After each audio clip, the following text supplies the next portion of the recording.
Let's turn now to Ukraine and Russia. They have blamed each other for the shelling of the Russian-occupied Zaporizhzhia nuclear power plant, which is the biggest in Europe. The attacks are said to have also hit nearby high-voltage power lines. Ukrainian and Western officials have accused Russian forces of using the complex to launch attacks, leaving the Ukrainians unable to respond for fear of causing a disaster.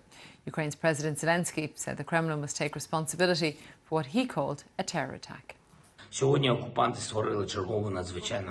Today, the occupiers created another very dangerous situation for all of Europe.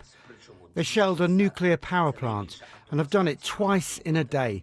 This is the largest nuclear station on our continent, and any shelling is an overt, blatant crime, a terrorist act. Well, meanwhile, there has been further progress in transporting Ukraine's grain crops out of the country after last month's deal between Moscow and Kyiv to resume shipments. 3 more ships loaded with grain sailed from the Ukrainian ports of Odessa and Chornomorsk. They're heading for Ireland, Turkey and Britain. Ukraine's agricultural minister said that this year's grain harvest to date is 48% down year on year, with under 18 million tonnes threshed so far. Our correspondent in Kyiv, James Waterhouse, is following the movements of these vessels. This does represent the first convoy in this grain agreement. It's not a big one.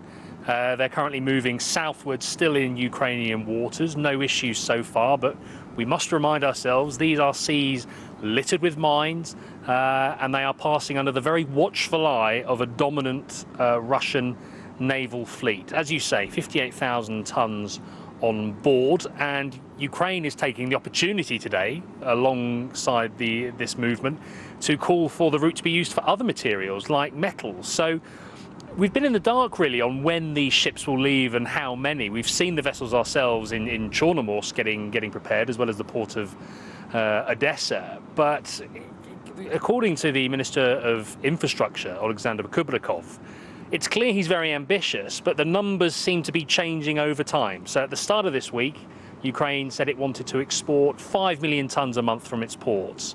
It, of course, controls far less of its coastline than it did before this invasion.